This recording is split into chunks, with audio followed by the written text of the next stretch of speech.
하나님의 말씀 같이 보겠습니다. 신약성경 요한복음 7장 53절 말씀부터 8장 11절 말씀까지 함께 읽겠습니다. 다 각각 집으로 돌아가고 예수는 감람산으로 가시니라. 아침에 다시 성전으로 들어오시니 백성이 다 나아오는지라 앉으사 그들을 가르치시더니 서기관들과 바리새인들이 음행 중에 잡힌 여자를 끌고 와서 가운데 세우고 예수께 말하되 선생이여 이 여자가 간음하다가 현장에서 잡혔나이다. 모세는 율법에 이러한 여자를 돌로 치라 명하였거니와 선생은 어떻게 말하겠나이까? 그들이 이렇게 말함은 고발할 조건을 얻고자 하여 예수를 시험함이러라. 예수께서 몸을 굽히사 손가락으로 땅에 쓰시니 그들이 묻기를 맞이 아니하는지라.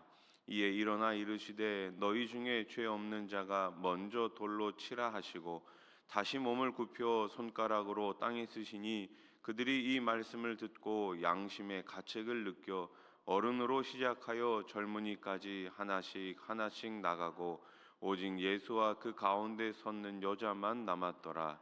예수께서 일어나사 여자 외에 아무도 없는 것을 보시고 이르시되 여자여 너를 고발하던 그들이 어디 있느냐? 너를 정죄하던 자가 없느냐? 대답하되 주여 없나이다. 예수께서 이르시되 나도 너를 정죄하지 아니하노니 가서 다시는 죄를 범하지 말라 하시니라. 아멘. 유대인들은 율법의 고정관념에 갇힌 채 예수님의 말씀을 판단했습니다. 그래서 예수님을 메시아로 그리스도로 믿지 않았던 것이죠. 그러면 우리가 율법의 고정관념을 벗어나기 위해서는 어떻게 해야 할까요? 서기관과 바리새인들이 간음 현장에서 여인을 붙잡아 왔습니다. 4절 말씀을 보세요. 예수께 말하되 선생이여 이 여자가 간음하다가 현장에서 잡혔나이다. 아멘. 자, 그러면서 율법에 대한 자신들의 열심을 드러냅니다. 그런데 그들은 이혼법을 마음대로 적용합니다. 아내에게 조그마한 단점이나 사소한 잘못이 있어도 일방적으로 적용하면서 이혼할 수 있게 한 거예요. 주님은 이런 이혼 풍조를 간음죄로 단정하셨습니다. 율법을 주신 하나님의 선한 의도를 어떻게 한 거예요? 악한 의도로 왜곡시킨 것이죠. 가늠한 여인을 잡아온 것도 율법에 대한 선한 의도 때문에 지금 여기로 잡아온 것이 아니죠. 예수님을 시험하려는 악한 의도였습니다. 그들은 그 여인을 어떻게 할지 예수님께 질문합니다. 5절 말씀. 모세는 율법에 이러한 여자를 돌로 치라 명하였거니와 선생은 어떻게 말하겠나이까? 아멘. 간음하다 잡혀온 여인입니다. 모세의 율법에 의하면은 돌로 치라고 말하고 있는데 예수 당신은 어떻게 생각합니까? 라고 묻는 거예요. 이 질문에는 주님을 궁지에 몰아넣고 단죄하려는 간교한 속셈이 들어 있었습니다. 주님은 즉시 답변하지 않으셨지요. 그들의 시험 앞에서 신중한 자세를 취하십니다. 성도는 주님께서 이 악한 세상에서 신중하고 지혜롭게 대응한 것처럼 우리도 그렇게 대응해야 합니다.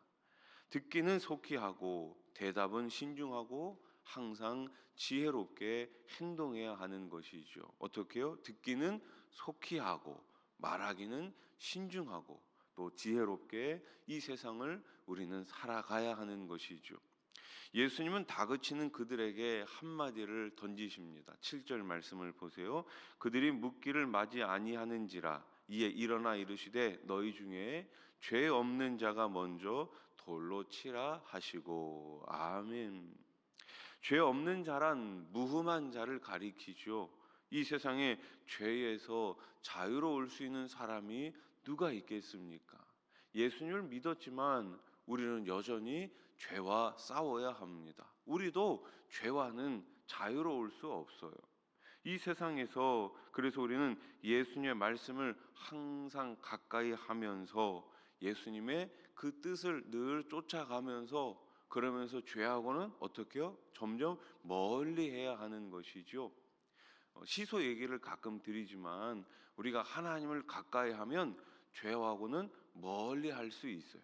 그러나 죄와 가까이 하면 하나님과는 멀어질 수밖에 없습니다. 그래서 항상 우리 가운데 나 자신을 늘 살펴보면서 내 가운데 죄의 요소가 있는지, 혹여나 나를 유혹하고 나를 미혹하고 나를 넘어뜨리려 하고 있는 것이 없는지 우리는 늘 살펴보아야 하는 것이지요. 그래서 성도는 있어야 할 자리에 있으면 됩니다. 없어야 할 자리에 없으면 되는 거예요. 그러면 죄하고는 멀어질 수 있습니다. 나 역시 죄인이라는 사실을 기억한다면 우리 역시 함부로 남을 판단하거나 정죄할 수 없습니다. 또한 누군가의 잘못을 말하고 돌이킬 것을 권면할 때도 여기 나오는 서기관 바리새인들과 같은 태도가 아니라 똑같이 나 역시 연약한 사람의 입장에서 마음을 담아 우리가 조언을 해야 하는 것이죠. 주님의 말씀에 사람들은 양심의 가책을 느끼면서 하나씩 떠나갑니다. 9절 말씀. 그들이 이 말씀을 듣고 양심의 가책을 느껴 어른으로 시작하여 젊은이까지 하나씩 하나씩 나가고 오직 예수와 그 가운데 섰는 여자만 남았더라. 아멘. 그들이 뭐라고요? 양심의 가책을 느꼈다고요. 사람이 죄를 범하면 우리의 양심이 소리를 지릅니다. 양심은 악보다 선을, 일시적인 가치보다 영원한 가치를 선택하라고 이야기하지요. 그 소리에 귀 기울여 방향을 돌이키면 됩니다. 양심은 하나님이 주신 가장 좋은 선물 가운데 하나인 거예요. 착하고 깨끗한 신앙 양심을 유지하는 성도가 마침내 신앙의 승리자가 되는 것입니다. 양심이 계속 이야기를 하고 있는데 하나님께서 우리에게 주신 귀한 선물 양심이라는 것이 계속해서 우리들을 향해 말하고 있는데 우리가 그 이야기에 귀를 닫고 있으면 우리는 점점 악으로 빠져들 수밖에 없는 거죠. 예수님은 여인에게 뭐라고 말씀하십니까? 나도 너를 정죄하지 않겠다. 11절 말씀 같이 읽겠습니다. 시작.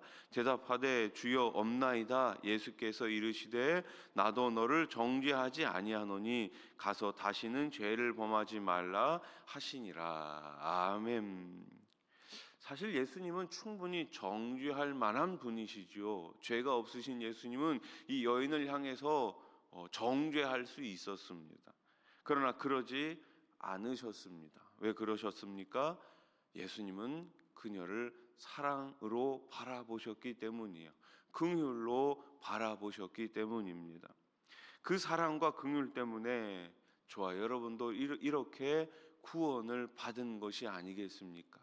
나 같은 죄인이 용서함 받아 하나님의 자녀가 되었다라는 것은 이 세상의 그 어떤 것으로도 설명할 길이 없습니다. 그저 우리 주님의 사랑이고 우리 주님의 긍휼임을 믿으시기 바랍니다. 주님을 구원자로 믿고 고백한 이 여인은 그 은혜와 사랑을 받았기에 주님의 말씀대로 남은 여생 죄를 멀리하면서 더 주님을 가까이 하면서 그렇게 살았을 것입니다. 사람을 살리는 것은 결국 율법이 아니라 우리 주님의 사랑과 은혜인 거예요. 예수님은 율법의 고정관념에 갇힌 자들에게 자신을 돌아볼 수 있는 기회를 주셨습니다. 당신을 고소하려는 자들의 입을 막으시고 무지한 군중의 양심을 깨쳐 주셨습니다. 그리고 간음의 죄에 묶여있던 한 여인을 사랑과 은혜로 구원해 주셨습니다. 우리도 주님을 본받아 어떻게 살아야 할까요? 진리로, 말씀으로 불의를 이겨야 합니다. 선으로 악을 이겨야 합니다. 그리고 은혜로 죄를 이겨야 합니다. 오늘 하루도 그렇게 살아가시기를 우리 주님의 이름으로 축복합니다. 기도드리겠습니다. 감사헌금 16번째 범사에 감사합니다. 신동영 집사님. 좋으신 하나님 감사합니다. 명절 연휴 첫날이 시작되었습니다. 먼 길로 가는 주님의 자녀들 우리 하나님 꼭 지켜주시고 공항으로 다녀오는 발걸음을 안전하게 인도해 주시옵소서. 만나는 모든 가족들, 만나는 모든 일가 친척들, 그들에게 예수의 향기, 우리 그리스도의 편지가 될 수 있도록 우리를 사용해 주시옵소서. 우리는 늘 고정관념에 사로잡혀 있습니다. 그러나 우리 주님은 그 고정관념을 깨셨습니다. 율법 안에 갇힌 것이 아니라 오로지 주님의 은혜와 주님의 사랑으로 살아가는 우리 모두가 되게 해 주시옵소서. 오늘 새벽에도 16번째 범사에 감사 예물을 드리는 집사님이 있습니다. 우리 하나님께서 우리 집사님의 마음을 주장하여 주시고 드리는 손길 가운데, 일터 가운데, 후손들 가운데 매일매일 하나님의 큰 복이 가득 넘치게 해 주시옵소서. 오늘도 새벽 기도회를 통하여서 주님 앞에 나와 부르짖는 사랑하는 주님의 백성들 우리 하나님께서 꼭 응답해 주시옵소서. 좋은 곳으로, 풍성한 곳으로, 아름다운 곳으로 우리 하나님 공급해 주시옵소서. 명절을 맞이하였습니다. 우리 하나님, 그러나 가족들을 만나지 못하는 분들도 있습니다. 평생에 계신 분들도 있습니다. 연로하신 우리 어르신들도 있습니다. 외롭지 않도록, 쓸쓸하지 않도록 모든 분들의 마음을 우리 하나님께서 주님의 마음으로 풍성히 채워 주시옵소서. 하나님 아버지, 특별히 이 나라를 긍휼히 여겨주시고 하루속히 정치, 경제, 사회, 문화, 국방, 외교의 안정을 허락하여 주시옵소서. 멀리 해외에 나게 우리 선교사님들 주님 다시 오실 때까지 귀한 사명을 끝까지 잘 감당할 수 있도록 은혜를 더하여 주시옵소서. 예수님의 이름으로 기도드립니다. 아멘.